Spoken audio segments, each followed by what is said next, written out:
Los martes a las 8:30 en El Balance nos vestimos de gala para recibir los debates Transforma España. De la mano de Eduardo Serra y moderado por Federico Quevedo, todas las semanas dedicaremos un espacio a reflexionar y debatir sobre aquellos asuntos que contribuyan a transformar el futuro y hacer del nuestro un país mejor.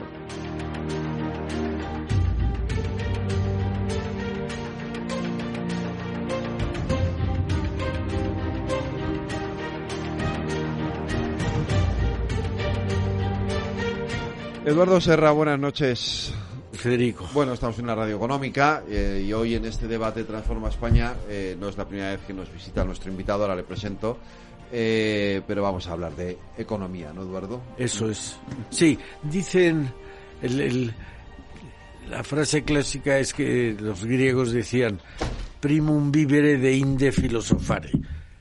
Y yo creo que eso es muy importante, hay que darse cuenta que lo básico es la economía. Entonces hay que saber, aunque la formación se dedica al futuro de España, cómo puede ser el futuro en la parte que hace referencia a la economía, y eso es un poco lo que querríamos hablar hoy.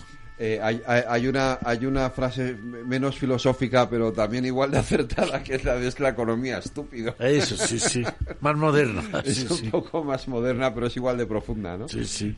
Al final es la economía, al final, efectivamente, la que hace que muchas veces los gobiernos caigan, es decir, mucho más a veces que otro tipo de decisiones, ¿no? Sin lugar a dudas. Vamos a hablar de todo esto, de la mano de Ignacio Latorre, que es economista jefe, socio y consejero de Arcano Partners, director de Servicio de Estudios Económicos y Tecnológicos de Arcano Research y profesor asociado de Economía de IE Business School desde 2003, columnista además del Confidencial, de Expansión y del Mundo. Ignacio, muy buenas, ¿cómo estás? Hola, buenas noches, encantado gracias de estar por aquí. acompañarnos. Eduardo. Sí, pero pongo al toro en situación. Yo creo que deberíamos ver meramente, y eso Ignacio se lo sabe de sobra, la evolución del PIB en los últimos años, cómo ha ido evolucionando, básicamente en relación con Europa. Yo recuerdo que en las postrimerías del franquismo se decía que España era la octava potencia industrial del mundo. Luego, unos años después, entramos en la Unión Europea y éramos la cuarta economía de la Unión Europea porque estaba el Reino Unido dentro. Estaban los tres grandes, primero Alemania, Reino Unido y Francia, Italia y nosotros. Después de eso, la sensación que tengo es que ha bajado en el ranking, que España ha bajado, pero sin embargo puede ser también porque por la inmigración, aumentado mucho la población, ¿no? Además del PIB es esencial hablar del empleo. Y el empleo que todo el mundo auguraba que iba a ir muy mal, pues no está yendo mal, esa es la verdad. A lo mejor ha habido un disimulo con lo de los fijos discontinuos, pero no está yendo mal. Últimamente hemos tenido un virus conocido, que es la inflación. Y la inflación y los tipos de interés van de alguna manera a la par. Y a mí me gustaría saber, luego podemos hablar de los sectores, ¿cómo ves esos 4 vectores en la economía en la situación actual? Bueno, pues por intentar dar datos a la situación, lo que comentabas de es la economía estúpido, es así. Fue las elecciones de Clinton contra George Bush padre, pero eso viene de algo, viene de la biografía de Napoleón de Ludwig, de un alto dignatario que entró a ver a Napoleón a última hora y le preguntó ¿cuál es el destino de la vida? Entonces dejó de trabajar, le miró y dijo la política, imbécil, la política, ¿no? Y a partir de ahí viene luego lo de estúpido, la economía, etcétera, etcétera, ¿no? Pero por dar datos a la situación, la economía española el año pasado creció un 2,5%, es decir, 5 veces más de lo que ha crecido la media de la zona euro. Es decir, que el dato económico es inexorable. Y este año, pues todo apunta a que vamos a crecer más de un 2%.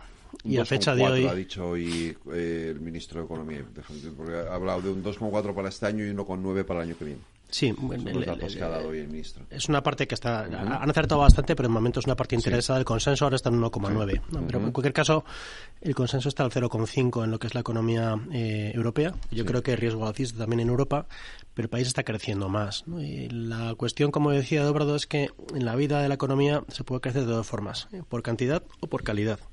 Cantidad es que haya más horas trabajadas, bien porque mucha gente joven accede al mercado laboral, bien porque recibamos inmigración, y por calidad es que suba nuestra productividad. Somos un país pues que hagamos más en menos horas, ¿no? Y por desgracia España crece por el primer factor, que es por la cantidad. Por dar un dato concreto, el año pasado España ha creado 750.000 trabajos, equivalentes a lo que es jornada completa. Datos de la EPA, que es la mejor estadística que hay, ¿no? Bueno, eso es muchísimo. Recuerdo en los años 80 cuando prometió Felipe González que era 800.000 trabajos, ¿no? Que luego nunca... Pues 750.000 quiere decir una creación más o menos de un 3,5% en el número de trabajos, y eso es muy saludable. Lo que ocurre es que esos trabajos, aproximadamente la mitad, han ido a inmigrantes. Es un país que lo que ha hecho es abrir las fronteras, aceptar más inmigración, y por eso la población de España ha subido 500.000 el año pasado. El reto es no tanto crecer por cantidad, sino por calidad. Y eso implica atacar la productividad. Y la mala noticia es que ahí nos topamos con la política, porque la política en general, la productividad puedes afectarla a medio o largo plazo, y la política suele buscar objetivos de corto plazo. Pero claro, en esa comparación con el resto de Europa, aunque es verdad que vamos por encima en términos de crecimiento por cantidad, como tú dices, si nos comparamos en términos de calidad, ¿dónde estamos nosotros y dónde está Europa? Pues mal, porque para mirar la calidad hay que mirar la productividad per cápita. Y la productividad per cápita española, pues desde hace ya bastantes años, está ensanchándose a peor frente a la media europea. Y nuestra productividad, más o menos en $30.000, pues compara con la de un alemán en 45.000. Lo que tenemos que aspirar es a llegar a niveles de productividad como puede tener el norte de Italia o Francia o Alemania, y eso pasa pues por varias recetas, entre otras pues ayudar a que las empresas pequeñas se conviertan en medianas y no a poner palos en la rueda a que una pequeña empresa crezca. El tener un tejido empresarial de compañías medianas y grandes en general se asocia a empleados mejor retributivos, empleados mejor retribuidos, un país que pueda exportar más y mayor productividad. Y ese es el gran reto que tiene la economía española, que no se ha hecho frente desde hace mucho. Eduardo. En el fondo es que tenemos más camareros y menos científicos aplicando criterios tecnológicos a la producción, que es lo que te aumenta la productividad, ¿no?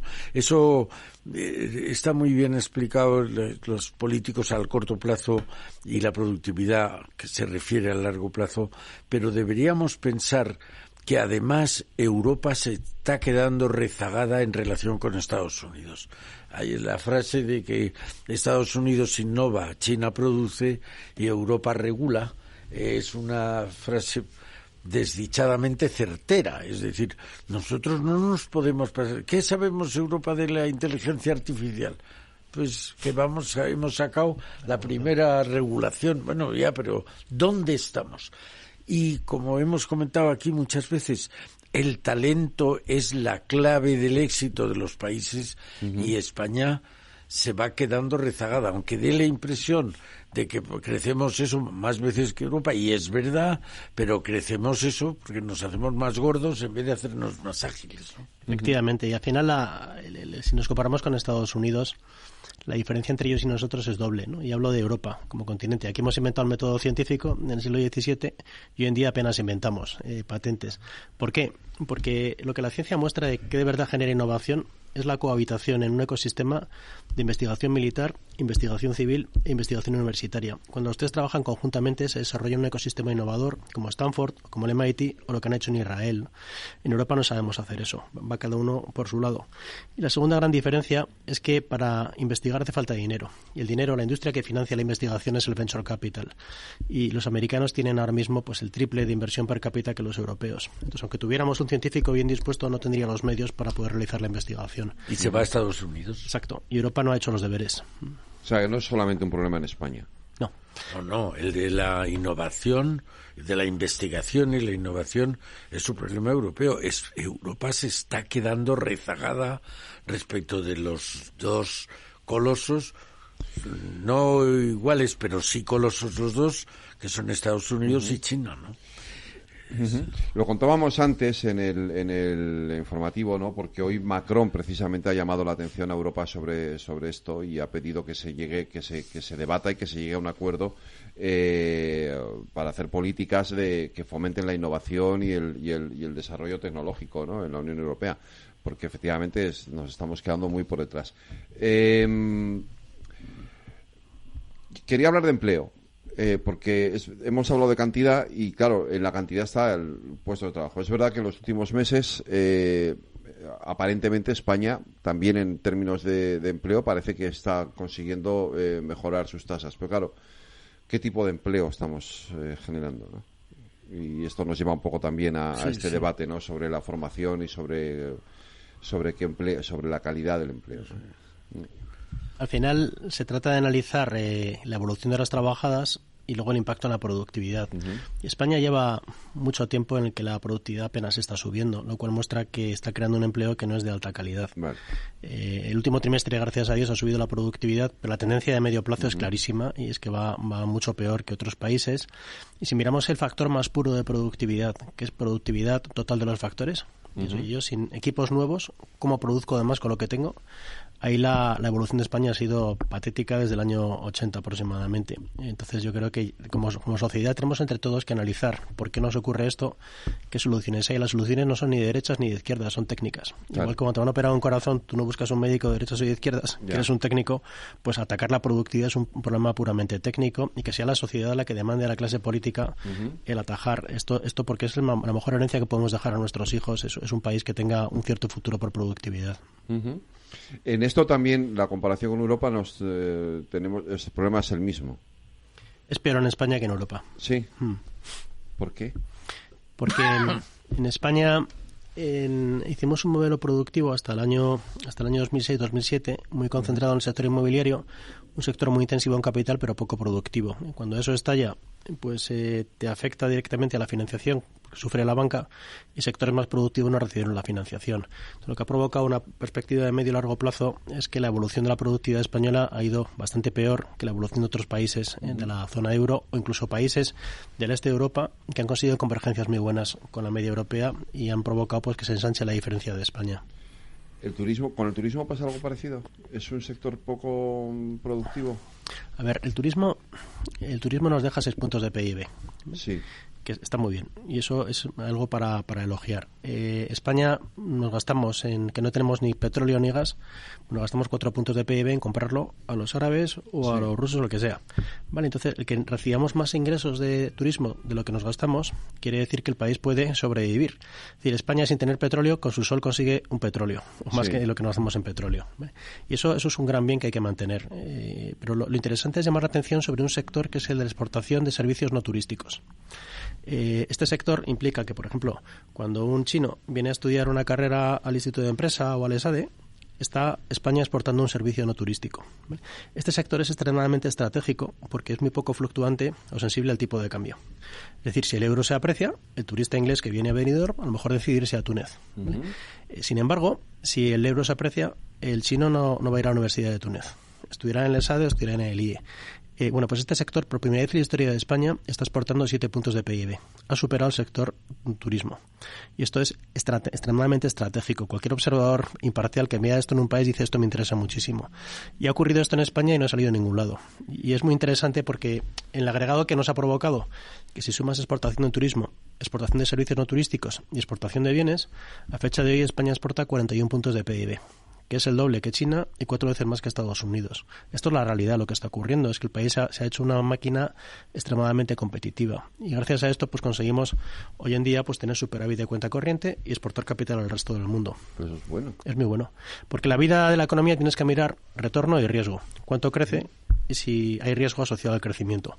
España crecía mucho en 2006, pero el crecimiento era muy mala calidad.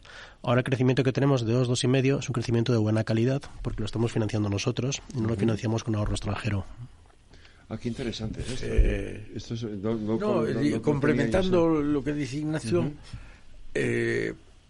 España en relación con el PIB era el 5º país exportador de Europa. Primero Alemania, que exporta casi la mitad del PIB, luego Reino Unido, Francia, Italia y España. hemos pasado en los últimos 8 años, por este orden a Italia, a Francia y a Inglaterra, o al Reino Unido. Luego ahora ya el Reino Unido no está en la Unión, pero estamos los segundos después de Alemania. Y eso es no solo importantísimo, sino que además no había pasado nunca. España tenía buenas cifras de exportación cuando había una crisis y el consumo interno no tiraba. Ahora, después de la crisis, el consumo interno tira, pero no ha bajado la exportación. Por tanto, somos una economía desde ese punto de vista muy competitiva. ¿Qué nos pasa? Algo muy fácil, pero poco conocido. El trabajador español cobra mucho menos que el francés o el inglés o el alemán. Pero tiene, como decía Ignacio, menos productividad. Si usted quiere ganar, tiene que aumentar la productividad. La productividad, los factores, el capital tiene la que tiene el trabajo. Por eso la cifra que decías antes, el año 1980, hasta 1980, que no había democracia, que no había libertades, que no había sindicatos, teníamos una enorme dificultad en que los trabajadores pudieran conseguir sus metas, a veces en contra de las metas de la empresa. Pero eso se soltó. Primero tuvimos una inflación al principio de la transición del 20 o del 20 y tantos % y subían los salarios extraordinariamente mientras que se reducía la jornada laboral y eso lo ha sufrido la productividad. Ahora mismo lo que haría falta era, para poder subir los salarios y explicarle a la gente esto, para poder subir los salarios hay que aumentar la productividad, sí o sí. Y yo creo que esto no se explica. Ahora se dice hay que rebajar la jornada semanal y no sé qué. Bueno, pero si usted encarece su producto sin mejorarlo, será menos competitivo en los mercados internacionales y entonces nos quedaremos peor de lo que estamos. Por dar un dato de lo que está diciendo Eduardo, un español, la hora trabajada, un español medio gana 16 euros y te cuesta 6 euros la hora en seguridad social. O sea, el coste laboral es de 22. Sí. Y más o menos te produce 40. ¿Vale? Un alemán o un francés te cuestan 40 y te producen 50. Eso te explica por qué España lo hace muy bien en cuota de mercado de exportaciones y te explica por qué atraemos inversión directa extranjera, porque es atractivo invertir en España para exportar. Pero claro, lo que hay que aspirar no es a ganar un sueldo de 16 y un coste laboral de 22, acercarnos a 30. Y eso implica por fomentar la productividad. ¿Eso qué te permite? Pues ganar más dinero y trabajar menos horas, porque trabajamos mucho más que los alemanes. Por eso es tan importante y por eso se dice que en economía la productividad lo es todo. Claro, porque yo tengo esa sensación también, la de que trabajamos mucho y ganamos la mitad de lo que ganamos. Eso fuera. Es. Si a eso le unes además una inflación que hoy todavía sigue siendo elevada y unos impuestos que también están en general muy por encima de la media europea, lo que no me salen son las cuentas. Entonces, ¿por qué crecemos? Porque crecemos vía horas no es trabajadas. Vía consumo, claro. Crecemos vía horas trabajadas, porque lo ha dicho antes Ignacio, se incorpora más gente joven al mercado de trabajo y vienen 5 millones tenemos de inmigrantes. Claro, o sea, una persona de los 150.000 trabajos que hemos creado el año pasado, muy a lo bruto, por la mitad han ido inmigrantes, la mitad de españoles. Sí. Si tu primer sueldo es de 1.600 euros al mes y te gastas un 90% de tu sueldo, ese 90% va a consumo directamente. Ya. Entonces, una parte importante del consumo es eso. La otra parte que es, pues que ya en España tuvo la suerte, y esto lo ha hecho mejor que Europa, que se nos cruzó la inflación con los sueldos en marzo del año pasado. ¿Sí? Es decir, en marzo empezó a subir más los sueldos que la inflación. Entonces, si el año 2022, ¿qué nos ocurrió? Inflación al 8, sueldos al 4. El número de cervezas que puedo tomar baja un 4. Y eso afecta al consumo. En marzo se cruza y desde marzo España tiene niveles de inflación inferiores a los sueldos y por eso el consumo ha ido razonablemente bien y mucho mejor que el de Europa. Sí. Por eso crecemos más. En Europa ya se ha cruzado y en Europa se empezó a reactivar ya el consumo en el mes de marzo. Ajá. Y tiene buena pinta. ¿Y en términos de impuestos? En términos de impuestos, si miramos un trabajador medio, ¿cuánto paga de impuestos? Sumando seguridad social e impuestos directos, estamos pagando más por trabajador que un trabajador equivalente. El gobierno a veces lo que hace es que mira la presión y dice, ¿cuánto gasta el Estado? ¿Cuánto recauda el porcentaje de PIB? Y sale más bajo. Pero eso es porque tenemos un desempleo más elevado y porque tenemos una economía sumergida que puede que sea el doble de la que tienen otros países como puede ser Alemania o Francia. Es decir, que ambas son verdades, pero la realidad es que un español normal está pagando más impuestos que un alemán normal. Eso es lo que hace que luego cuando preguntas preguntas en los sondeos a la gente te dice, no, la economía va bien, pero la mía va mal? Eso te lo puede explicar a veces, sí. Y también muchas veces el fenómeno contrario. Mucha gente que dice, oye, a mí las cosas me van bien, pero todo lo que estoy viendo a la derecha y a la izquierda va mal. Y eso en parte está relacionado porque existe un efecto muy asociado a los medios de comunicación, y es que tienes un sesgo cognitivo, en el sentido de que los humanos tendemos a estar mucho más alerta ante lo negativo que ante lo positivo. Sí. Yo, si entro en una caverna como hombre prehistórico y estoy buscando comida, pero veo a una hiena, me preocupo no de comer yo, sino que me van a comer a mí. Por eso los seres humanos, cada vez que hay una noticia negativa, la leo mucho más atentamente que una positiva. Confianza al consumidor español, que te marca el consumo. Cuando sube, como lleva subiendo 6 meses, salió el dato el jueves pasado, no sale en ningún lado. Cuando cae, sale en todos los medios. Entonces, ese sesgo cognitivo provoca que la gente tienda a tener una opinión de la economía que es más negativa de la real. Curioso. Eso es muy importante, porque hay muy poca gente que mire la economía como la mira Ignacio desde el punto de vista del realismo, ni optimismo ni pesimismo, ¿no? Yo creo que eso es... Pero mira, complementando los datos que daba en cuanto a los salarios, estoy hablando de hace 20 años, ¿eh? Yo estaba en un consejo de una empresa francesa que tenía fábricas en todo el mundo. Y había coste de hora del trabajador. Francia 29 euros, Alemania 27. Frente a lo que la gente creía, costaba más un trabajador en Francia que en Alemania. Alemania 27. En Inglaterra, con la Thatcher y la tal, 20 euros. España 16. Cuando después, por esas épocas, se incluyen, vienen a la Unión Europea países del Este, era España 16, Polonia 8, Chequia 4, China 2 y México 1. Luego, tenemos que ser conscientes de que si queremos no incluso aumentar nuestra renta per cápita, sino simplemente mantener, tenemos que incrementar esa productividad, que es el factor esencial, ¿no? Así es. ¿Cómo influye el hecho, porque claro, hemos crecido, pero aquí llevamos durante un periodo muy largo de subidas de tipos de interés que lo que pretendía precisamente era enfriar la economía. Y aún así hemos seguido creciendo. Eso ha sido muy interesante porque todo el mundo daba por hecho de que Estados Unidos iba a entrar en recesión técnica, incluyendo yo, y que iba a haber también una recesión técnica en Europa como consecuencia de la subida de tipos y como consecuencia de la subida del precio de la electricidad, que llegó a 500 euros el megavatio en Alemania, ¿no?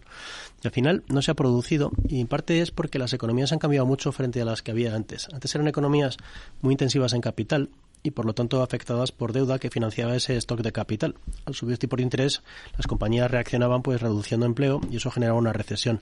Ahora tenemos economías de servicios. El 80% de una economía es servicios, 12% es industria nada más, con lo cual son economías menos sensibles a los tipos. Y además, cada vez más gente, tanto familias como empresas, tienen la deuda a tipo fijo. Entonces, lo que se ha observado es que las economías son mucho menos sensibles a esa medicina, ¿no? Ya hemos conseguido que la inflación vaya en la buena dirección. Se espera que de media en Europa esté al 2,3 la inflación este año. Sí.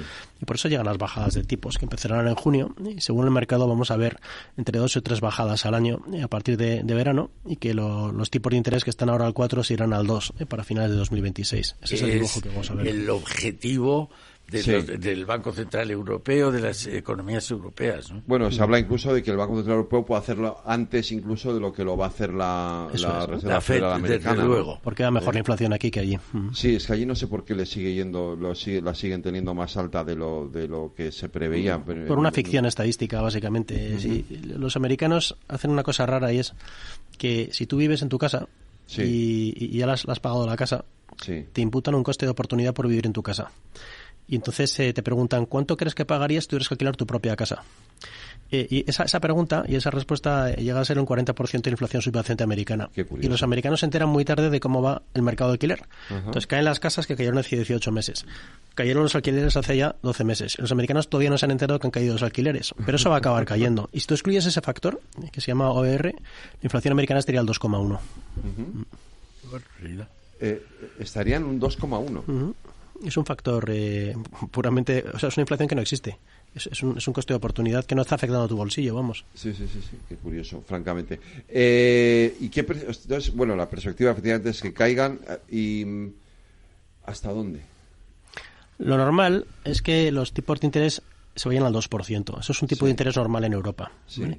En Estados Unidos es un 2,5%. ¿Vale? Eso es asumiendo que nuestras economías vuelven un poco a la normalidad, que implica básicamente inflaciones cercanas al 2%, ligeramente por encima, ¿vale? 2,1, 2,2, ese es el tipo de inflación que marcan los futuros, e implica productividad pues decepcionante, creciendo al 1% en Europa. Dicho esto, ¿puede haber sorpresas ahí? Creo que sí las vamos a ver. Primero porque la diseminación ultra rápida de la inteligencia artificial generativa lo que va a provocar es sorpresas positivas en productividad. Si analizamos compañías que han desarrollado ya inteligencia artificial generativa, consiguen incrementos de 25%. Y eso puede provocar que a nivel agregado nos sorprenda el crecimiento. Y segundo, porque esta introducción de esta tecnología va a provocar despidos en ciertas profesiones, deflación salarial, y eso te va a llevar a desinflación.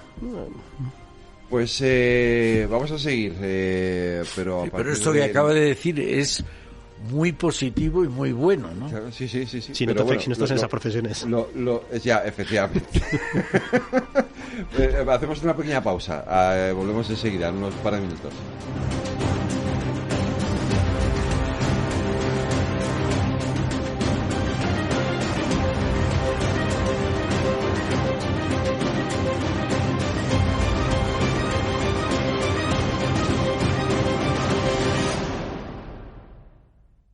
Transforma España.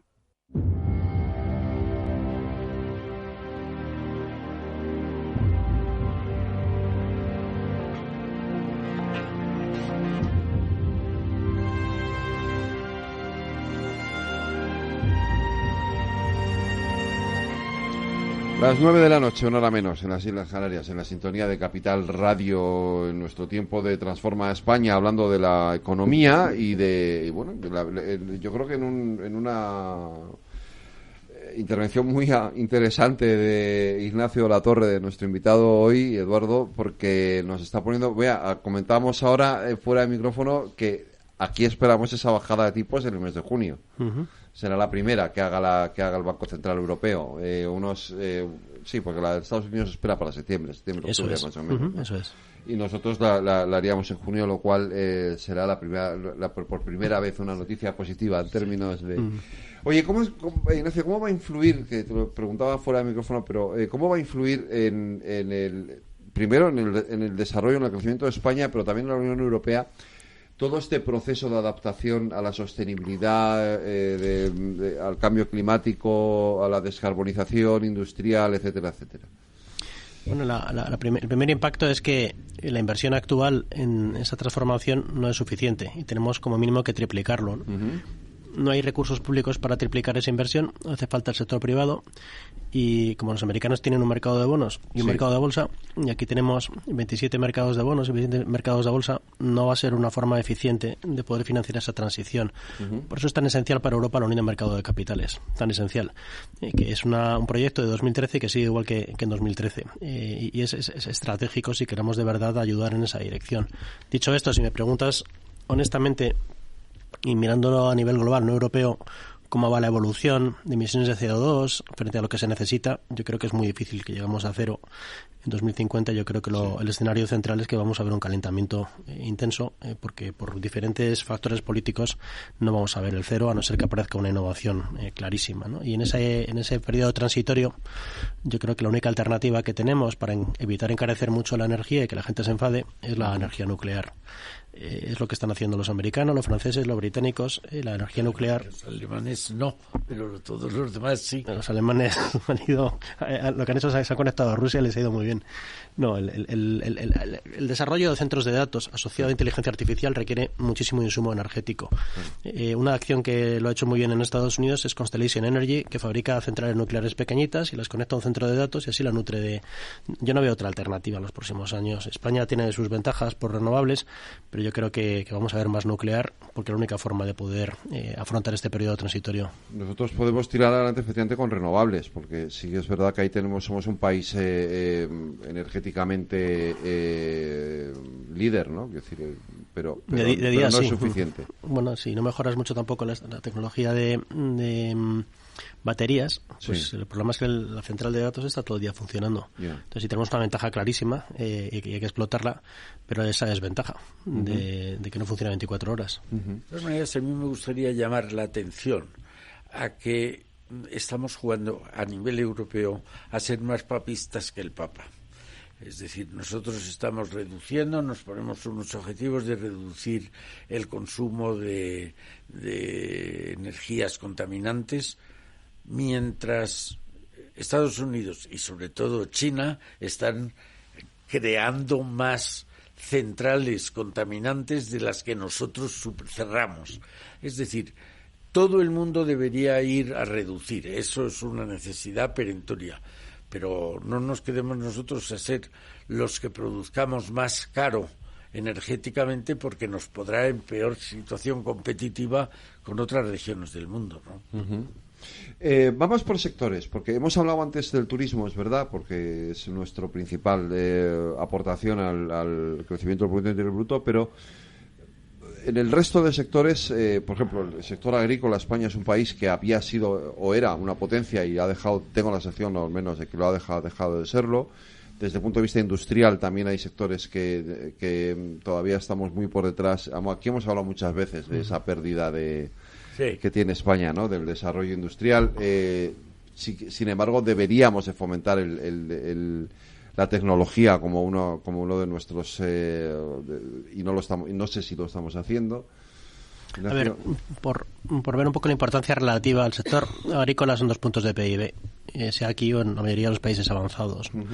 El último dato ha sido bueno de crecimiento de producción agrícola, pero es lo que es, y no dar de comer a mucha gente a nivel directo, sí a nivel indirecto, ¿no? El sector industrial son 12 puntos de PIB. Era 35 a la muerte de Franco, pero no es tanto el declive industrial de sectores que no eran competitivos, ni el auge del sector servicios, en el que en términos relativos te hace reducir el industrial al 12.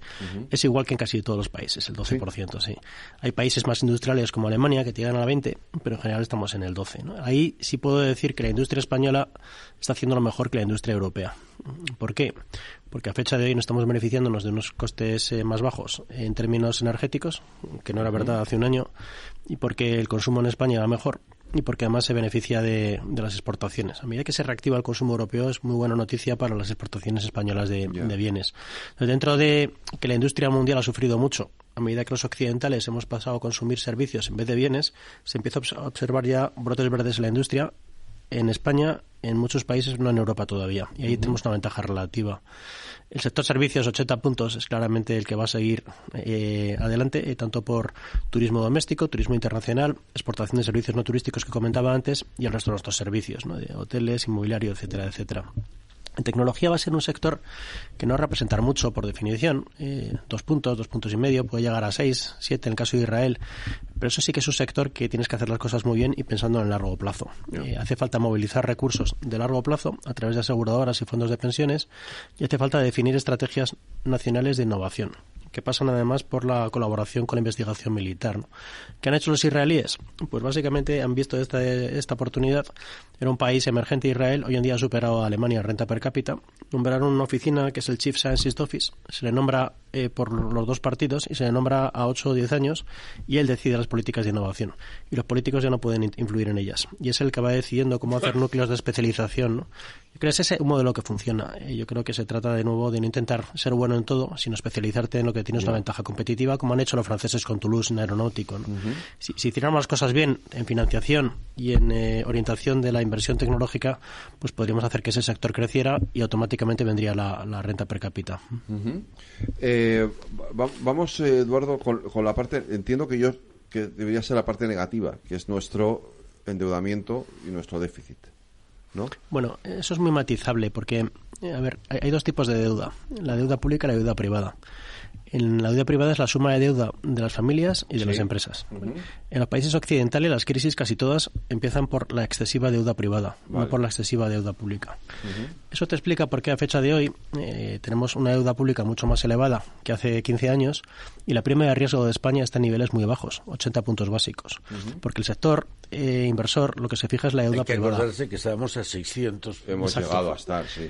Y lo preocupante es cuando hay mucha deuda privada en general, ha habido una burbuja de activos y cuando estalla, eso te afecta a la liquidez y a la solvencia de la banca y cuando la banca está mal, te afecta al soberano. Vale, pues todo ese núcleo se ha cortado. Entonces, a fecha de hoy, España tiene un 108% de deuda sobre PIB pública, ¿vale? Pero un 130% en privada, cuando Europa tiene 150%. Es decir, que España es un país que está hoy en día, es de los que menos deuda privada tienen de Occidente, y es un país que lleva desde el año 2008 reduciendo cada año 40.000 millones de euros la deuda privada. Y eso es lo que mira un inversor sofisticado, y por eso es un país que está muy bien y que tiene muy bajo riesgo. ¿La deuda pública cómo se paga? Pues mira, te lo digo de una forma muy sencilla. Los americanos derrotan a Hitler y a Hirohito en 1945. Llevaron la deuda pública de 30 puntos a 108 de PIB. ¿Qué ocurrió entre el 45 y el 55? Que la deuda te bajó de 108 a 60. ¿Cómo? ¿Subieron impuestos? No, pierdes elecciones. ¿Redujeron el gasto no militar? No, pierdes elecciones. ¿Qué hicieron? Crecer el denominador. ¿El denominador qué es? El PIB nominal. Horas trabajadas, productividad e inflación. Entre los tres creció un 10% al año. Según creces el denominador, la deuda sigue siendo la misma en euros o en pesetas, pero el cociente baja. Claro. ¿Qué va a hacer España, igual que otros países europeos? Pues que el denominador crezca 4% al año durante 10 años. Eso te aumenta el denominador un 50% y la deuda pública así. Eso es lo que... Así sigue siendo la misma cantidad, pero baja el ratio. Magia de contabilidad pública. Ya, pero eso es una trampa saducea. Por eso decía Eduardo, Heródoto en las historias, siglo V a.C., decía, la nobleza persa educa a sus hijos en dos máximas, ¿no? La primera es nunca mentir. Y la segunda máxima es nunca incurrir en deudas, porque el que incurre en deudas acaba mintiendo. Vale. Lo que estamos haciendo es un poco seguir la máxima de Heródoto. Me parece que esto es extraordinariamente importante. Aparte del peso relativo de los distintos sectores, la tecnología, ha dicho Ignacio que es una cuestión de largo plazo. Y además es una cuestión que va a necesitar mucha financiación.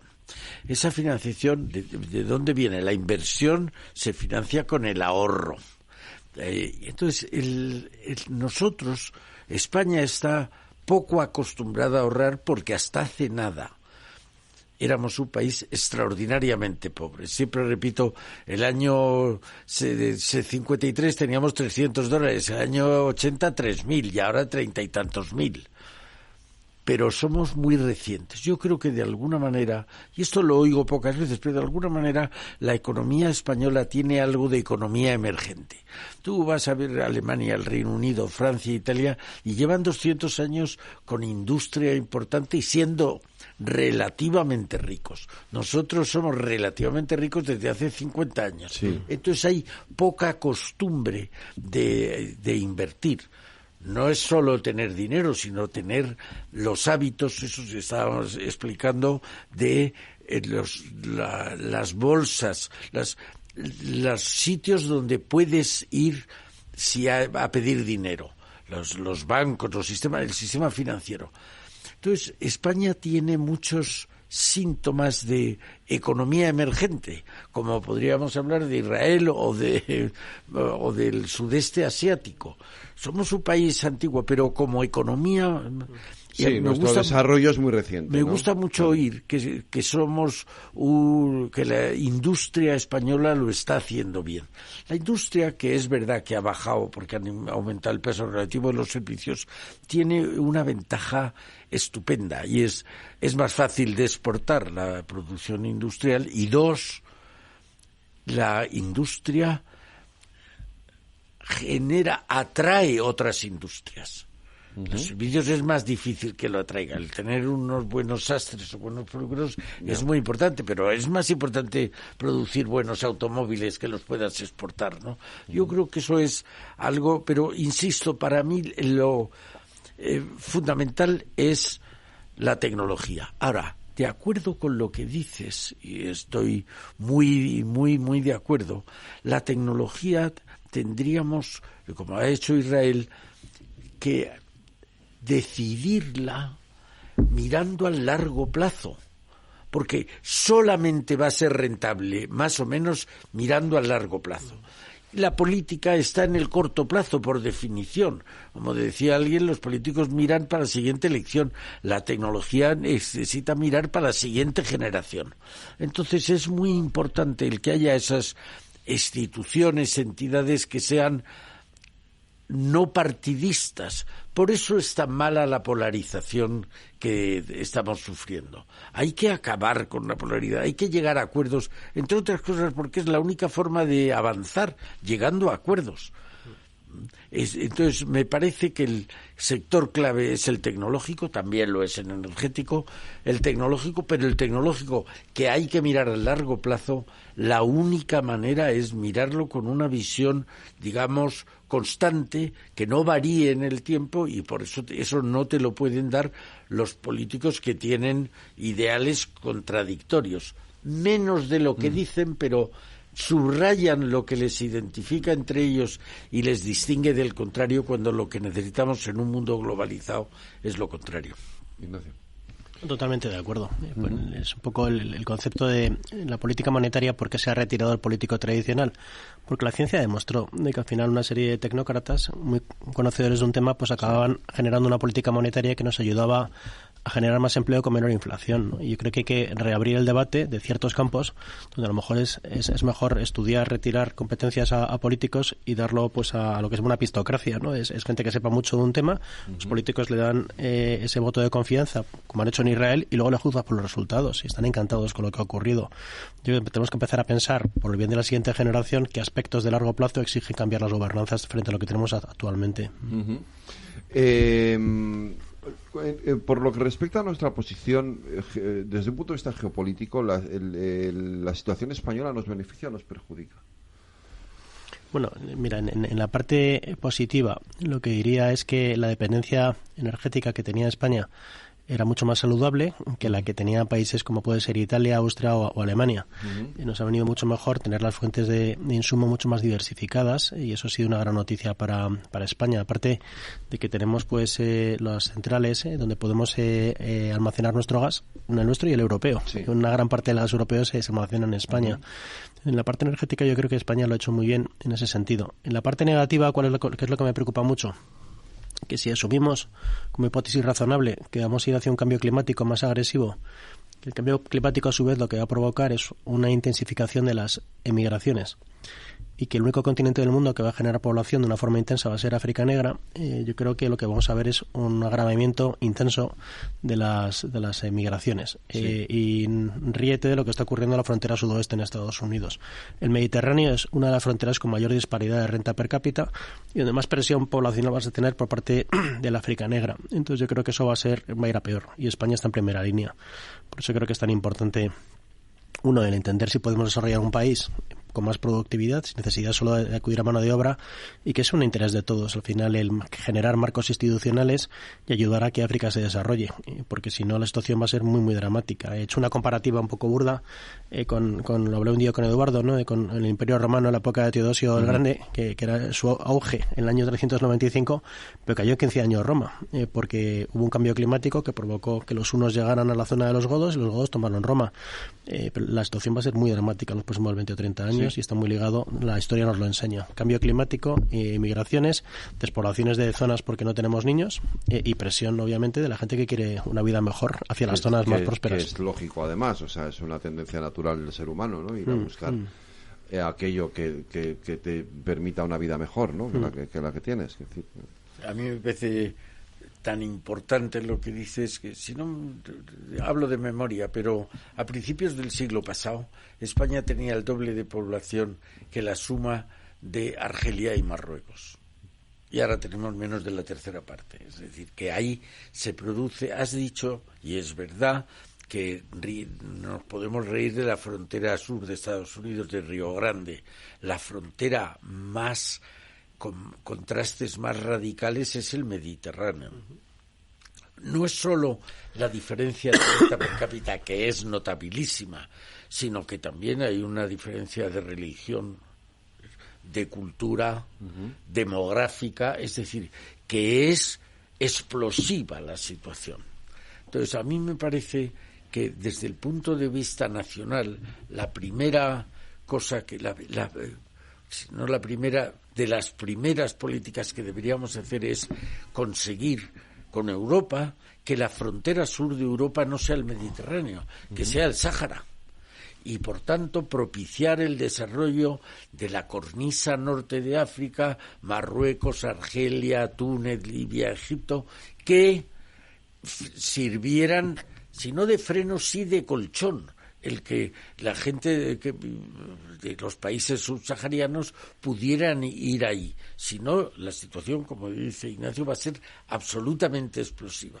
Sí. Y aquí, en eso, España no es que esté en la vanguardia, que es la vanguardia, porque es que estamos a 10 kilómetros de Marruecos, ¿no? O sea que y ya empezamos a ver, pero esto, la única cosa razonable es que vaya creciendo en el futuro inmediato, ¿no? Pero bueno, eso, hemos hablado de África, pero Latinoamérica. ¿Y esa competencia más que tenemos con Estados Unidos ahí? A nivel demográfico ya no es Latinoamérica ya no tiene ni siquiera tasa de reemplazo, o sea, el número de nacidos por mujer está por debajo de 2,1, por eso no tienen esa presión demográfica como la que vamos a tener en África Negra. Todas las poblaciones del mundo van a caer, todas, exceptuando África Negra, ¿vale? Y donde va a caer más agresivamente va a ser en China y en Japón. Japón pierde 500.000 de habitantes al año. Lo que ocurre con Latinoamérica es que tiene menos presión demográfica, por eso es menos preocupante de cara a Estados Unidos, pero se magnifica bastante el papel que Latinoamérica desempeña para la economía española. Te voy a dar un dato. España exporta más a Portugal que a toda América Latina. Porque al final, sí, lo cual es alucinante. Lo que te marca al final el comercio es la cercanía, es lo que te da la competitividad y también te muestra pues que a lo mejor no hemos hecho los deberes del todo bien, pero que una cosa es que tengamos inversiones en Latinoamérica, ¿vale? Y que luego si nos trae un dividendo de una inversión en Telefónica, eso te genera un PIB, pero es muy marginal. El PIB de verdad te lo afecta a las exportaciones y es mucho más importante Portugal en este sentido. ¿Somos un país inversor? Sí, bueno, España es un país que, como todo país, invierte 20 puntos de PIB, básicamente, que como un país avanzado. Es verdad que últimamente ha estado flojeando la inversión y parte del motivo es, yo creo, la volatilidad política y la volatilidad regulatoria. Tú para acumular inversiones lo que quieres es cierta estabilidad política y que te den un marco de juego, que será bueno o malo, pero sabes a cuál atenerte. Cuando te cambian continuamente la regulación, provoca que la inversión se retraiga y eso es malo para la productividad. Y con esto no digo que sea un tema puramente de volatilidad, es que estamos legislando a razón de 2 millones de páginas de boletines oficiales al año y es que es muy muy difícil, con tantísimo volumen regulatorio, pues que tú puedas tener un marco claro es muy difícil. Eso es lo que inhibe que crezca la industria hasta 20 puntos de PIB y es lo que inhibe que las empresas puedan decir voy a invertir en el futuro. Y esto es fundamental, yo creo, tenerlo en cuenta de cara a generar un mayor volumen inversor que va a acabar generando productividad. Y ahora te hago la pregunta al contrario. ¿Somos un país comprable? Bueno, España, como consecuencia del hecho de que exportamos unos 41 puntos de PIB, España acumula un superávit de cuenta corriente de 3 puntos de PIB. Es decir, que España es capaz de, ese equivalente, que serán como 40.000, 45 millones de euros, ahorramos más de los que invertimos cada año, ¿vale? ¿Eso qué me provoca? Pues que España envía dinero hacia afuera todos los años, ¿vale? Y con eso podemos invertir fuera o podemos comprar acciones fuera o reducir nuestra deuda. España no conseguía eso desde los años 60. Es un país que sistemáticamente para crecer se endeudaba con el extranjero hasta que llegamos al paroxismo del año 2008 en que nos endeudamos a razón de 100.000 millones de euros al año, el segundo mayor del mundo. En 2011 entramos en positivo y llevamos desde entonces en positivo y el último dato es que hemos llegado ya al 2,8, que es buenísimo. Hay muy pocos países que tengan tanto superávit de cuenta corriente y eso matemáticamente, ese mayor ahorro sobre la inversión nos lleva a invertir en el resto del mundo, sea comprando pues bonos de compañías alemanas o sea comprándonos una compañía en Estados Unidos. En España sí que invierte. Pero eso hace también que seamos atractivos para los que quieren venir a invertir aquí. Por supuesto, porque si se analiza ese binomio que decía de coste laboral versus productividad, pues España es muy atractivo para invertir. ¿Por qué Ford pone su fábrica de coches eléctricos en Almusafes si no se la lleva a Stuttgart? Porque es que es imbatible la proporción que tiene España entre productividad y costes laborales. Entonces, y eso es bueno. Más o menos los extranjeros invierten en España 2 puntos de PIB al año en inversión directa de montar una fábrica. Y eso es muy bueno porque en general cuando ponen una fábrica una multinacional nos trae sus mejores prácticas de management y eso es otro de los factores que explica la productividad. Pero claro, lo que pasa es que los que vienen a comprar, quiero decir, yo me fijo en lo que publicamos los medios también, no las cifras macroeconómicas, pero da la sensación de que solo nos compran los árabes. Pero esos son los titulares. Los húngaros están empujando por quedarse con talgo, ¿no?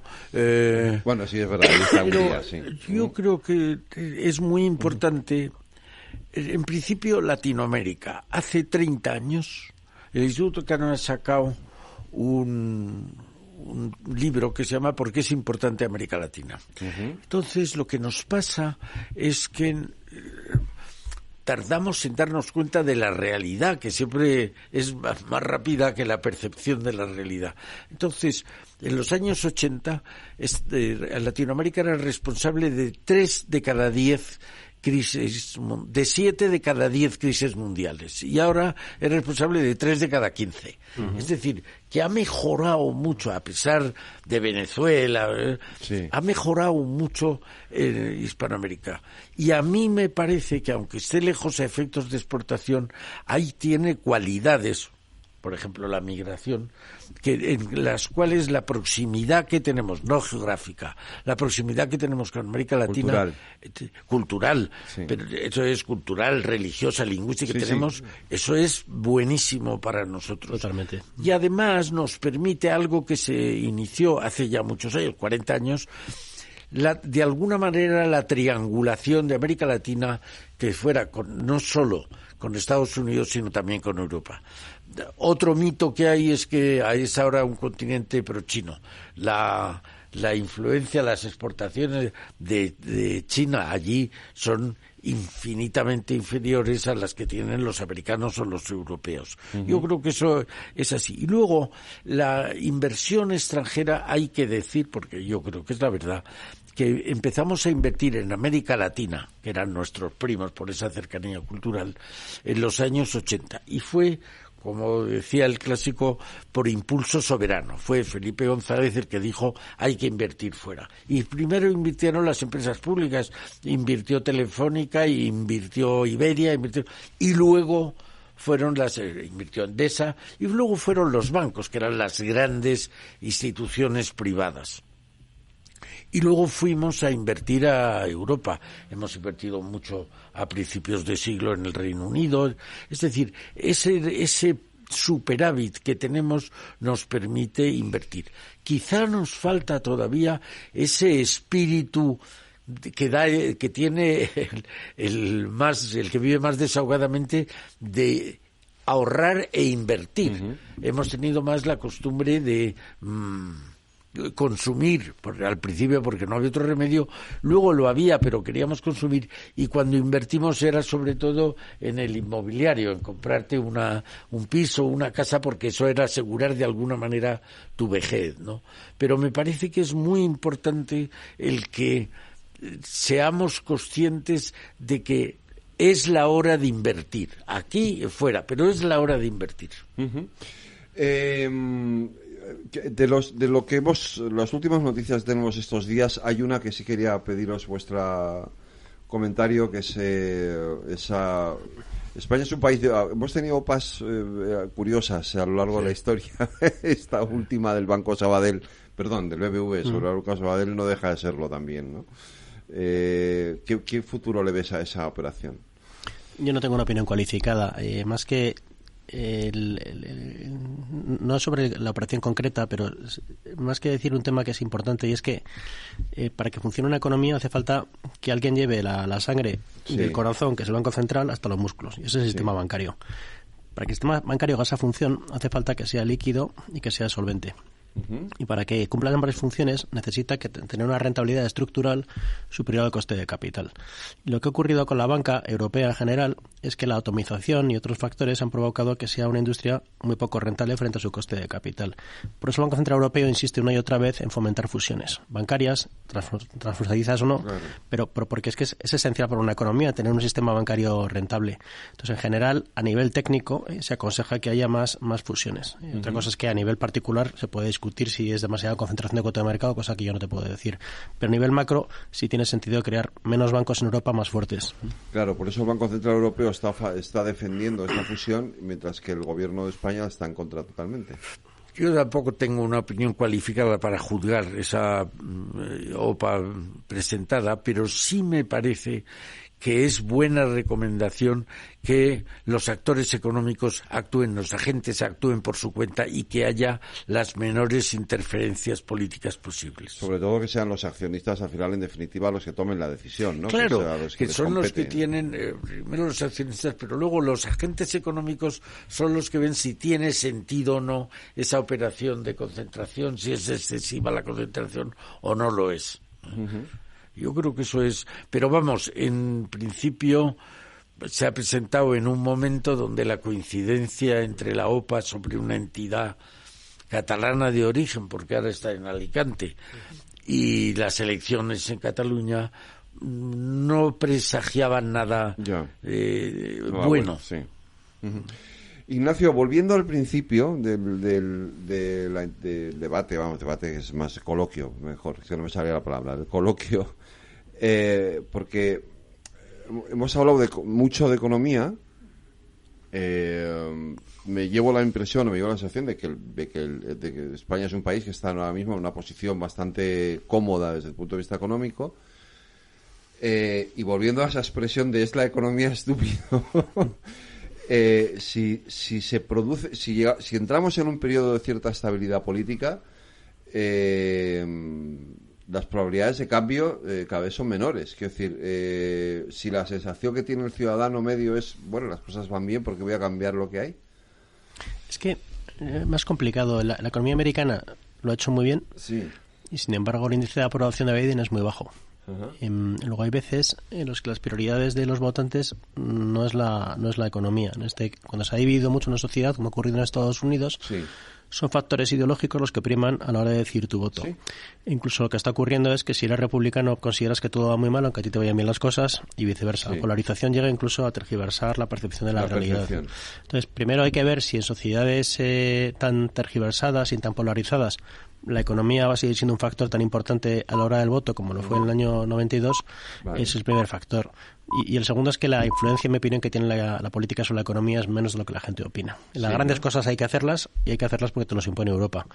Y eso, el margen de actuación que tienes para moverte de esas grandes directrices es muy baja.